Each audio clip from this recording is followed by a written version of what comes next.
This is J. Krishnamurti's fourth public talk in Bombay, 1982. I would like to remind you, if I may, that this is not an entertainment, an intellectual appreciation or an emotional gathering.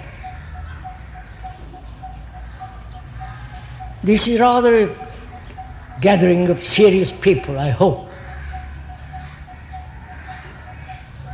People who are gathered together with serious intent. If you are merely attracted by curiosity, I'm afraid you'll be disappointed.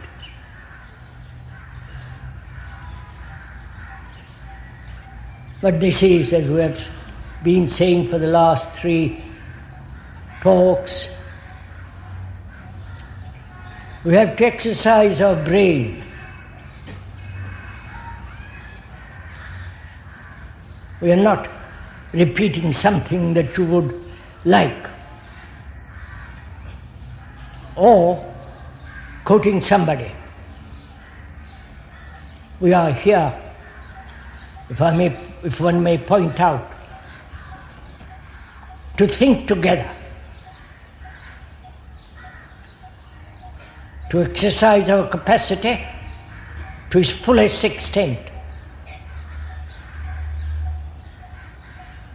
Capacity to doubt, as we pointed out yesterday, to question not only what the speaker is saying, but also to question one's own intentions, one's own prejudices, point of view, because that clarifies the brain so that it can think clearly, objectively, not all the time personally. So we are together, as we have been doing for the last 3 talks that we met here. Be concerned and be committed to the whole complex problem of daily living.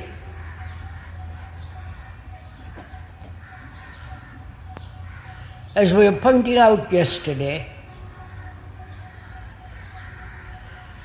fear has been the common lot of humankind.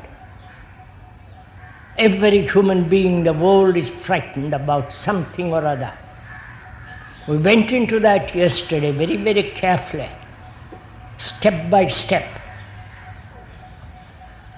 Point out all the factors that are involved in the culmination, which is fear. We said, thought is the origin of fear. Thought is time. Thought is desire.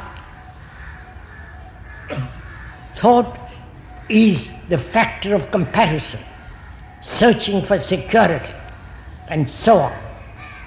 We went into that very carefully.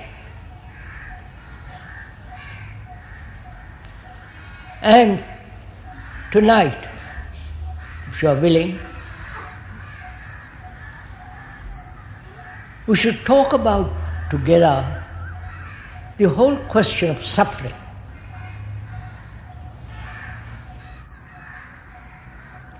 Talk over together why human beings lack the energy to solve their own problems, why they look to another to help them, why each one of us are not capable of resolving our own confused, conflicting, contradictory lives. We're always looking for somebody else to solve our problems, politically, economically, socially, or in any other direction, even religiously. And here, during this gathering, if one may point out,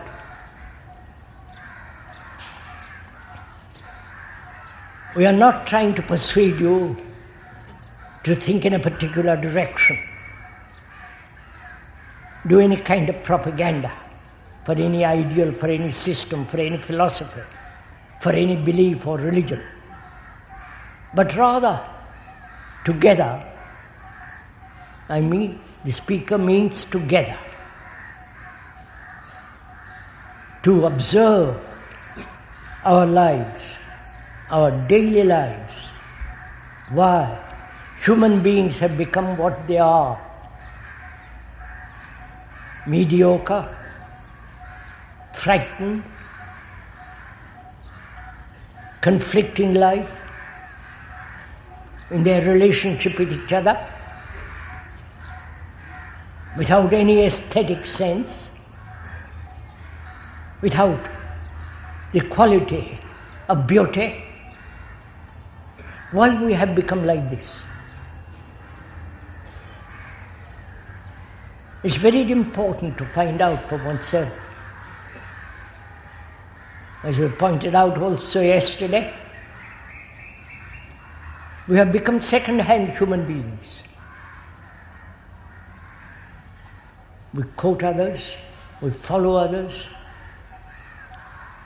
The psychologists, the philosophers, and all the saints and so on have told us what to do, what to think. We never wipe the slate clean so that our brains are fresh.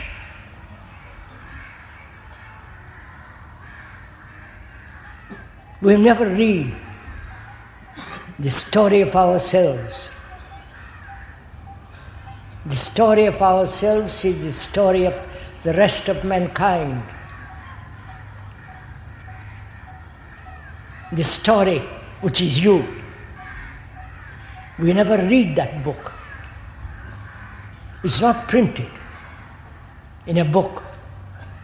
You cannot possibly learn sitting at the feet of another. Nor can you follow another. But you have to observe the extraordinary evolution which man is, the extraordinary content of his consciousness.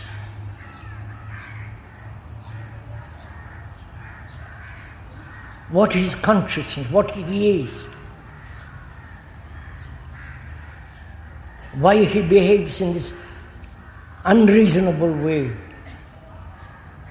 without any sense of beauty, love, compassion.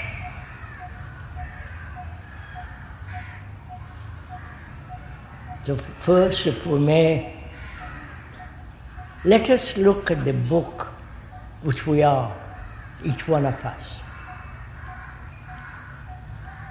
We are the rest of mankind. Please follow this little bit if you will. We are not individuals. Our consciousness with its content is like the rest of the mankind. Our consciousness, that is what you are.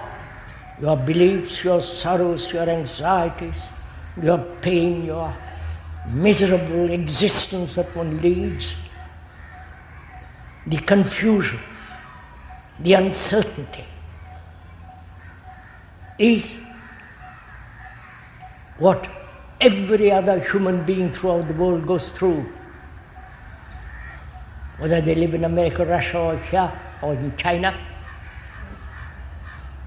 They suffer. They are uncertain. They are caught up in innumerable dogmatic beliefs, as one is. So please observe, look at it. Don't deny it. Don't hold on, say, I'm an individual. Look at it carefully. Your consciousness, what you are, not physically, but inwardly, psychologically, your belief, your search for security, fear, pursuit of pleasure, worship of images is like the rest of the world, only modified, civilized or uncivilized. Either it is merely a tribal or is highly sophisticated, rational conclusion, but the consciousness of each one is the common consciousness of all mankind. So you are not an individual. This is very difficult to accept because we are conditioned by religion, by education, by society, that each one of us is separate, seeking his own particular salvation, his own particular enlightenment. But when you observe this very closely and carefully and totally impersonally, if you can, then you will see that we are like the rest of the world, like every other human being who is sitting next to you or sitting miles away. He goes through what you are going through. Physically, bodily, you may be taller, fairer, capable, but consciousness, the inward content of your being, is like the rest of the world.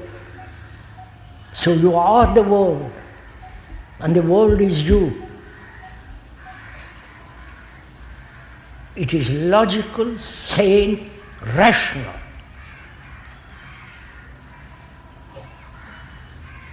You cannot possibly deny this fact, though you may cling to your individuality.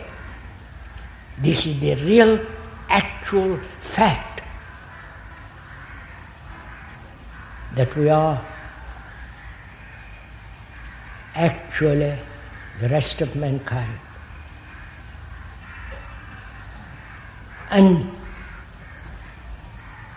we ought to be able to read our lives, which is the rest of mankind, the book of history of which we are. So let us inquire together if one is capable of reading the book. I mean the book in the sense, what you are. To look at what you are. And as I said, what you are is the content of your consciousness. Both the conscious as well as the unconscious. Both the obvious and the hidden. The superficiality and the depth of it. We ought to be able together to read this book So we have to look at your consciousness. That's to observe silently, without any direction, just to observe what you are.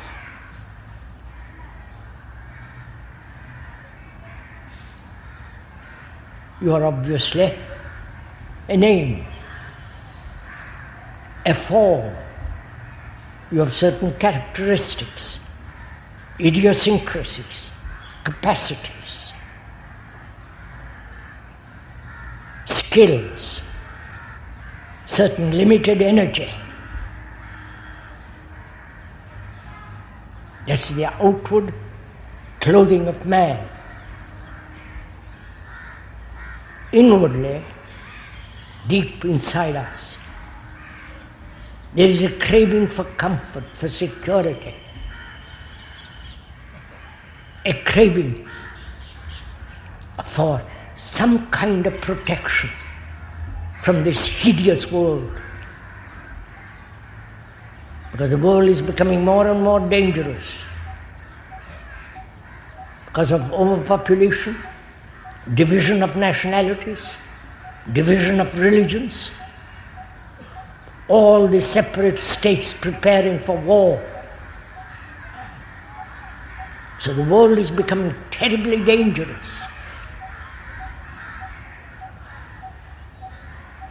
I wonder how many of you realize this fact.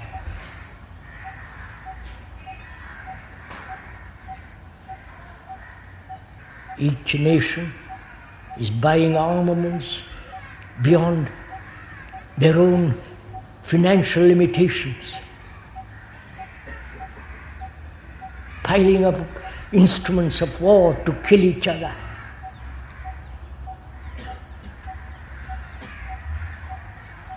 And here we sit discussing, talking over together, casually, not facing this enormous reality of the world is becoming, for which we are responsible.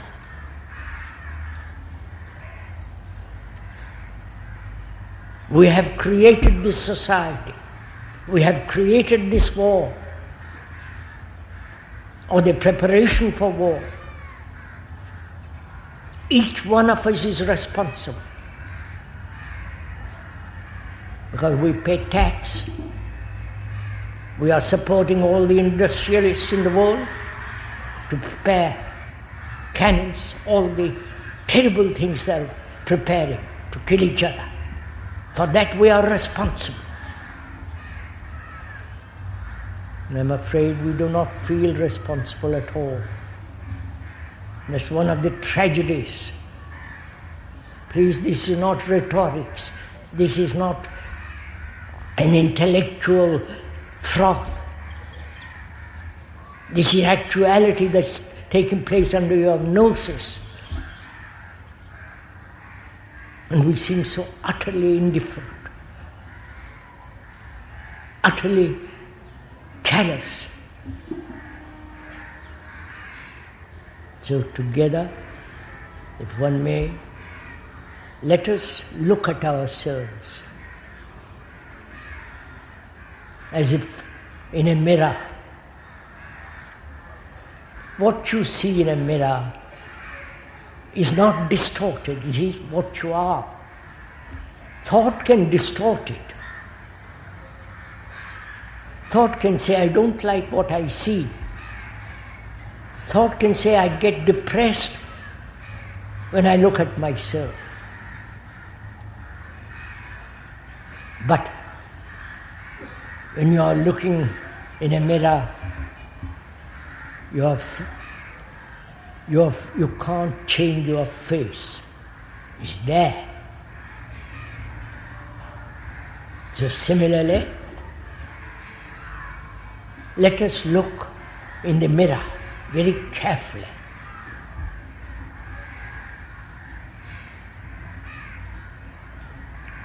The mirror is the relationship between each other. In that relationship, if you are aware, if you are sensitive, actively watching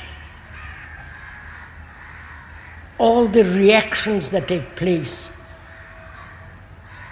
in that relationship is the mirror in which you see exactly what's taking place. Right? Are we following each other? Oh, as I pointed out the other day, talking to myself. Oh, are you serious? And it's only the person who is serious that lives.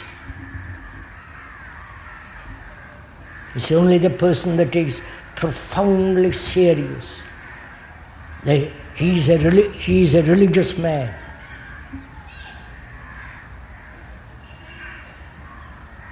So, what are you?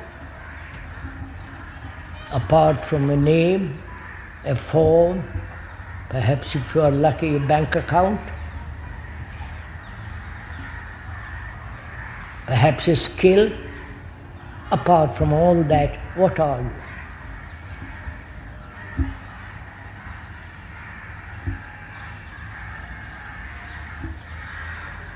Are we not suffering? Or suffering doesn't exist in your life?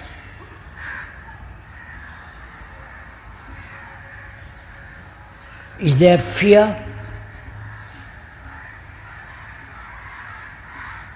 Is there anxiety?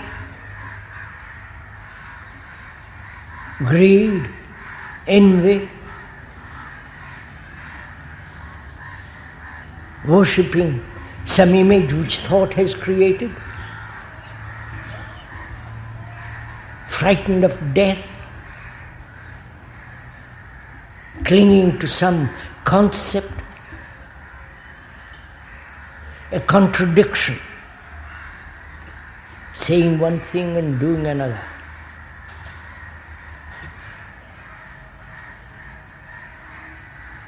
So we are all that. Our habits, our inanities, the endless chatter that goes on in the mind. All that is what we are. And the content of consciousness makes consciousness.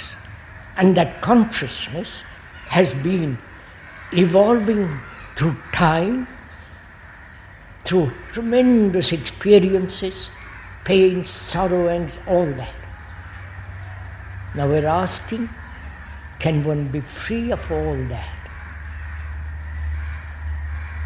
Free from all sense of fear. Because where there is fear, there is no love. And we are going to go into all that this evening. Where there is no sensitiveness. And that sensitiveness cannot exist if there is self-centered activity all the time. Without that sensitivity, there is no love. And there is no love when there is no beauty. Beauty exists only in the flowering of goodness. Are you understanding all this?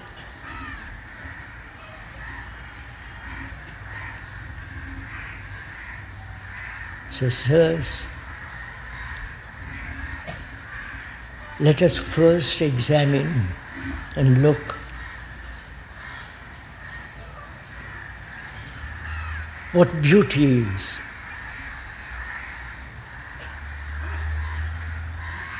Not the beauty of form, which is also nice.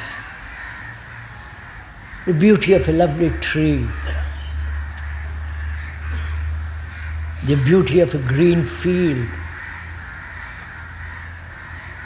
the beauty of a mountain, the majesty of it against the blue sky, the beauty of a sunset, the beauty of a solitary flower in the pavement. We're not being romantic, nor emotional. We're inquiring together, what is beauty? Do we have that sense of beauty in our lives? Or is it becoming so mediocre, meaningless, everlasting struggle from morning till night? So we're asking, what is beauty?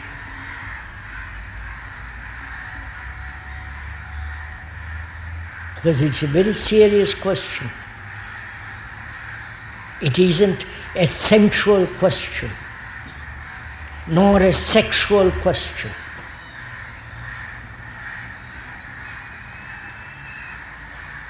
Because without beauty in your heart, you cannot flower in goodness. So what is beauty? When you look at a mountain or the blue sea, when you look at it, if you ever looked without chattering, without making noise, if you have really paid attention to the blue sea,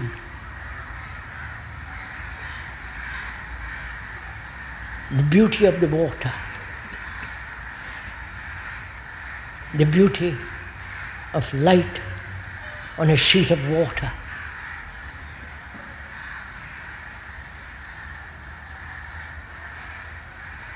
and when you see such extraordinary beauty of the earth, with its rivers, lakes, mountains, when you look at it, what actually takes place?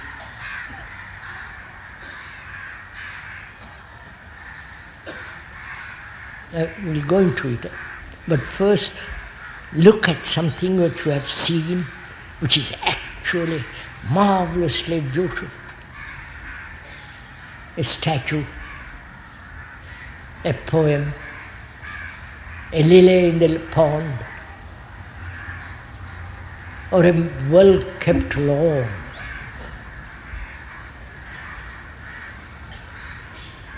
And when you see such a piece of beauty, rather, when you see such, not peace, when you see such beauty, what takes place?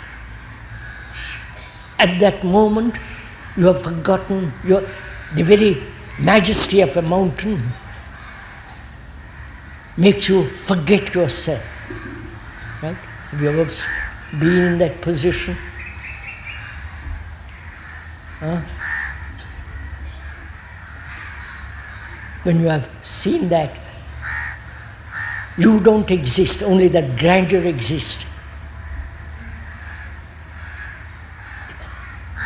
But few seconds later or a minute later, the whole cycle begins. The confusion, the chatter. So, beauty is where you are not. Have you understood this? You understand, sir? Oh, what a crowd. The tragedy of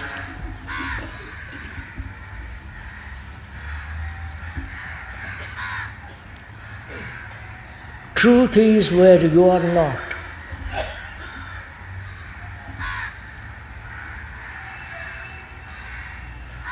Beauty, love is where you are not.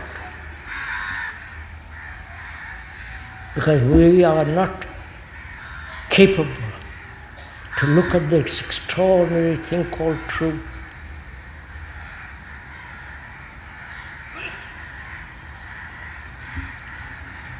So sirs,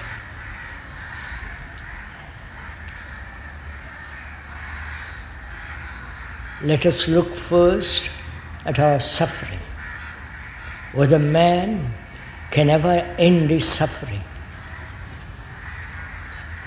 Not only your personal suffering,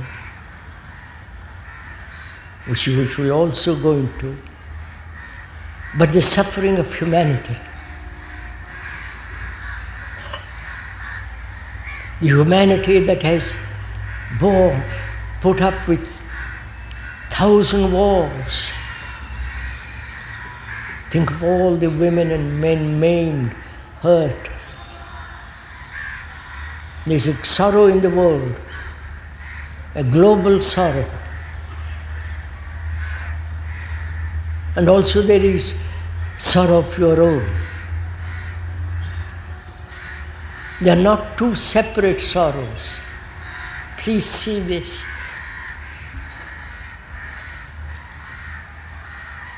I may suffer because my son is dead. And also I am aware that my neighbor's wife also is dead. I am also aware, which is the same throughout the world. It has been like this for millennia, for thousands upon 1,000 years. And we have never been able to resolve it. We may escape from it. We may do puja, ceremonials. We may invent all kinds of theories. That's our karma, it's our past. But suffering is there. Not only yours, but the rest of humanity. Can we are asking, can that suffering ever end? Or, which is the condition of man, that he must continue from time immemorial to the ending of time, suffering. He must suffer, that is his condition. If you accept that, which I hope you don't, if you accept that, then you will continue to suffer endlessly. You see, you'll get used to it, as most of us do. But if you don't accept that,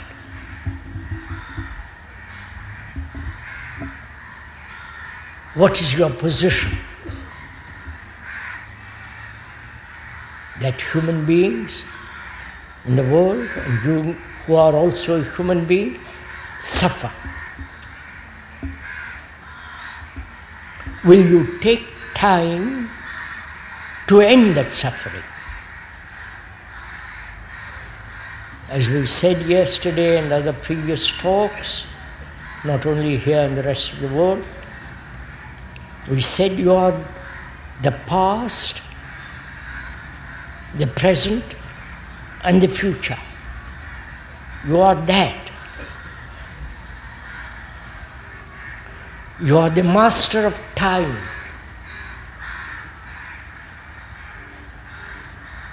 And you can shorten the time or lengthen the time. That is, if you are violent and you say, I'll become non-violent, that is extending time. During that interval of time, you are being violent. And there is no end to that kind of activity. Whereas if one realizes that you are the master of time, which is an extraordinarily important thing to find out, to realize. Time is in your hands, which means facing the fact of violence, not pursuing non-violence, but facing the fact of violence. And in that observation, there is no time at all. Because in that observation, there is neither the observer nor all the past accumulation. There is only pure observation. In that there is no time. I wonder.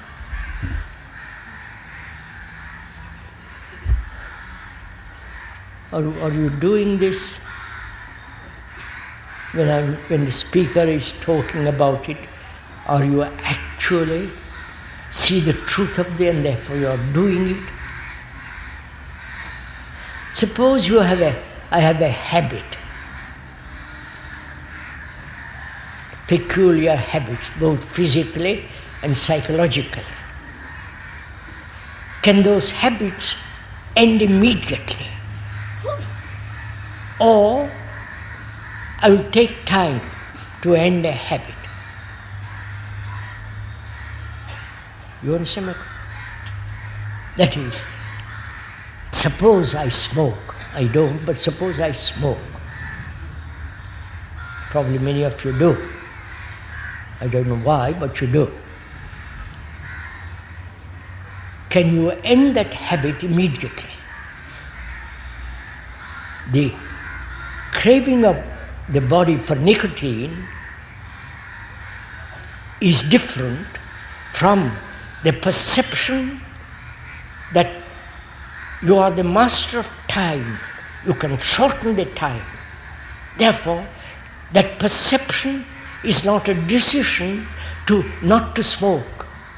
I wonder if you follow all this. Is this too difficult? Are you understanding each other? Oh, do tell me, for God's sake.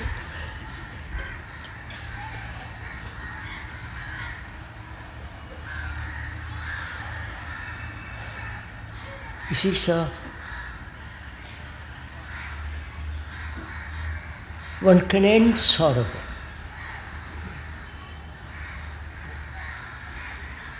And then only there is passion. You understand the difference? Passion is not lust. Lust is sensual, sexual, is full of desire, pictures, pursuits of pleasure and so on. Passion is not. You must have passion to create. Not babies, but passion to bring a different world, different human beings in the world. Passion to change the society in which one lives. Without that tremendous passion, one becomes mediocre, soft, unclear, lacking integrity and so on. So, my son is dead and I suffer. I shed tears. I go to all the temples in the world.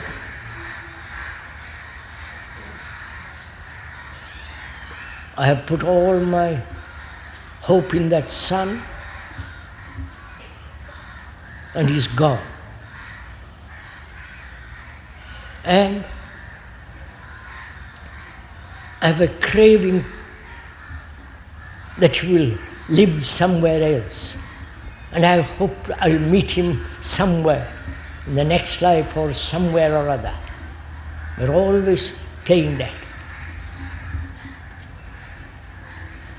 So my son is dead, and I suffer. Suffering is very painful. Tears, other people's comfort, my own search for comfort away from that pain does not resolve that pain. That tremendous sense of loneliness. So, can I look at it, be with it, without any kind of escape? Without any kind of rational explanation for this death of my son? Without saying reincarnation, this or that? Can I remain completely, wholly, with that feeling of great pain?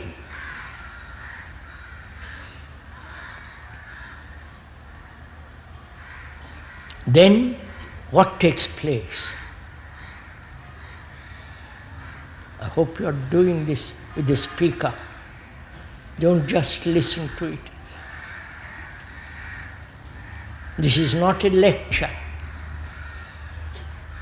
This isn't something you are being told what to do. This is not an intellectual play. This is our life, daily existence.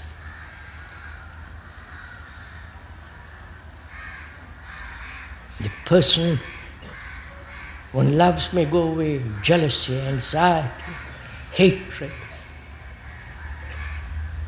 This is our life. And we suffer. My son has gone, cremated, gone. I can't tolerate the idea that he's gone. So, without any sentiment, without any emotion, can I remain with that pain of loneliness. You know, most of us do know what loneliness, don't we? Or is that too abstract? You know what loneliness is, don't you? Yes, sir. That is, that loneliness is when you are totally isolated from all relationship. Suddenly find yourself in a crowd that you are utterly lonely, alone. That's part of sorrow, to find such a state. And when my son dies, I am lonely.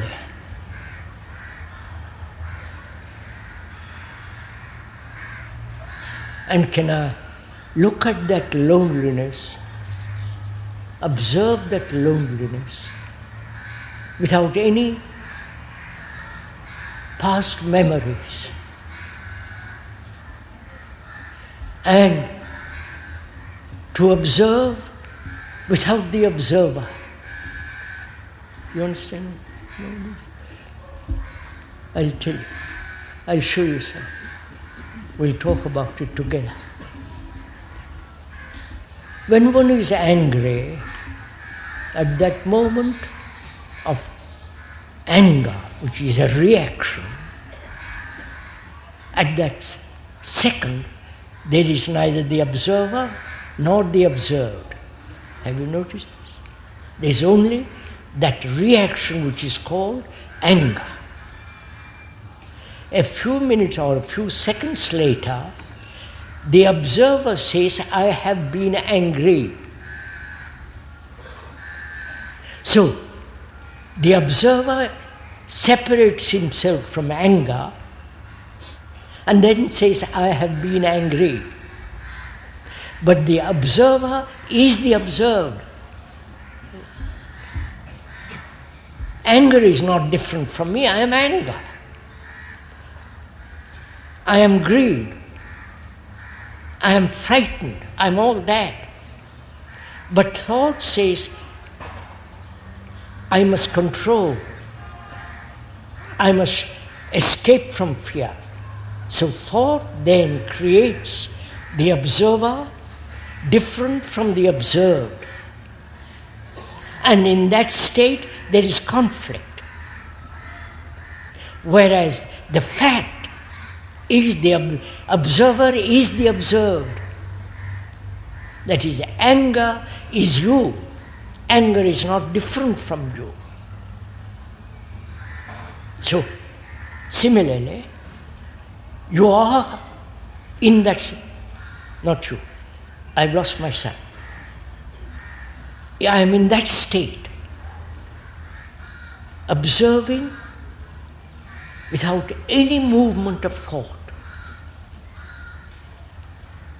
which is to give total attention to that thing called pain, to that thing called loneliness, which brings about such despair, such neurotic activity. So can I remain with that sense of intense sorrow, pain, shock, without any single movement or shadow of thought? That is to give complete attention to it. And you cannot give a complete attention to it if you are trying to escape from it. That's wasting of energy. Whereas if you give your total attention, you are then all the energy focused on a point which you call suffering. When you do that, you understand the whole significance and the depth and the beauty of such an extraordinary fact. And then suffering ends. When there is the ending of suffering, there is passion. And with the ending of suffering, there is love.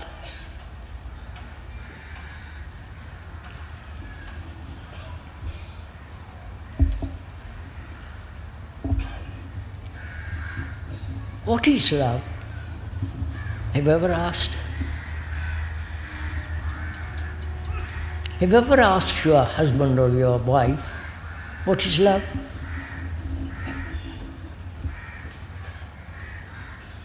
No answer. You daren't. Now we're going to ask, what is love? Do I love anybody? You know what that means?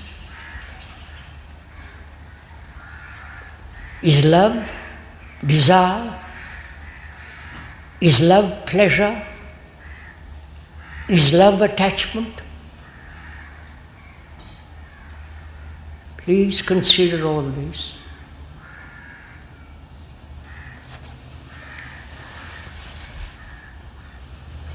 We certainly have a hot climate.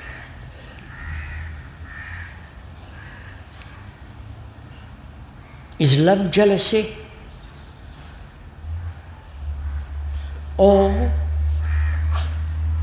love has now become a sexual act?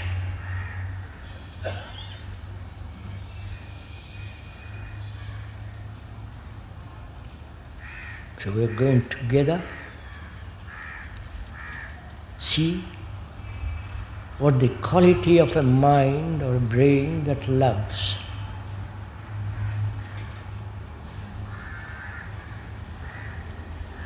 Do you love your children?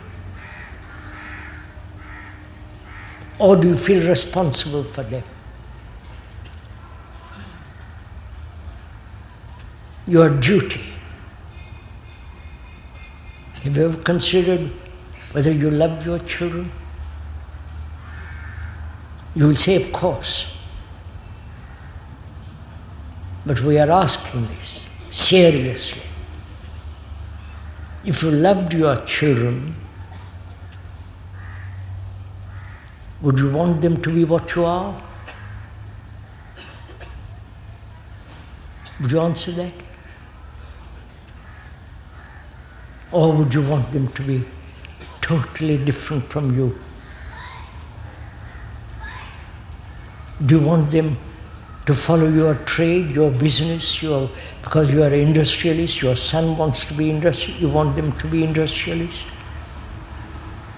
Or are you concerned that you should grow in goodness, flower in beauty? Or are you preparing him for war, to kill and be killed? Is there all that love? I know you will say, we can't help what we are. We can't help our children. We send them off to school, and that's the end of it. Only we want them to get married, settle down, as you have settled down. In mediocrity, lack of integrity, say one thing and do another. Go to a temple and be an excellent lawyer. That's a contradiction. You want your children to be like that? If you love them, would you do this? So, what is love?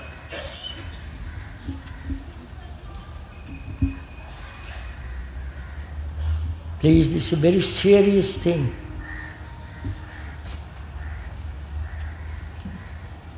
Don't say, does it exist in the rest of the world? We're asking you, what is love? Is love jealousy? Is love attachment? I'm attached to my wife. What tragedy it all is, isn't it?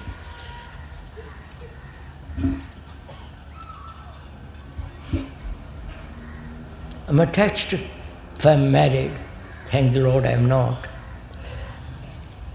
If I'm attached to my wife, what are the implications of that attachment? Is that love? I'm attached to her. I depend on her, both physically, psychologically. She helps me, I help her. I'm attached. That is, I'm frightened that she may leave me. It's happening more and more. When the girls are becoming educated, they are going to be more free. Right? That's happening in this country, it's happening in the rest of Europe. Divorce. And if I'm attached to her, I'm anxious that she shouldn't leave me. She mustn't look at another man. She must remain faithful to me. I must possess her, dominate her. And she wants to be possessed and to be dominated. Is all that love? In which there is fear, jealousy. Where there is jealousy, there is hatred, antagonism. Is all that love?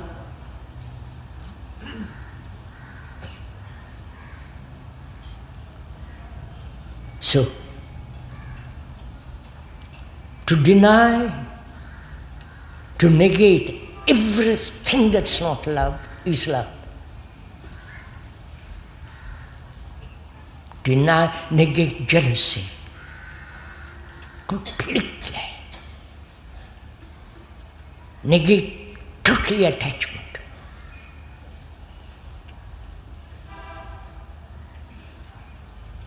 Negate every form of possessiveness. Then out of that comes, through this total negation, love. That is, through negation you come to the positive. And the most positive thing is love.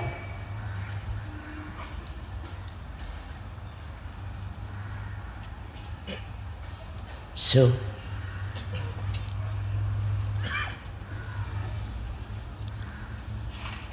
and one of the odd things about love is, do what you will, that will be correct to love. You understand? If when there is love, action is always right.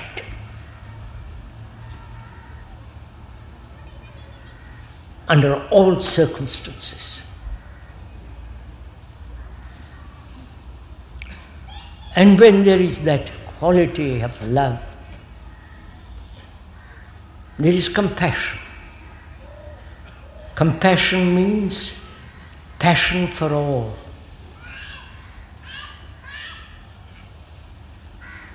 Compassion cannot exist, nor love, if you belong to any sect, any group, or to any organized religion. Compassion comes only when there is freedom from all that. And that compassion has its own extraordinary, limitless intelligence.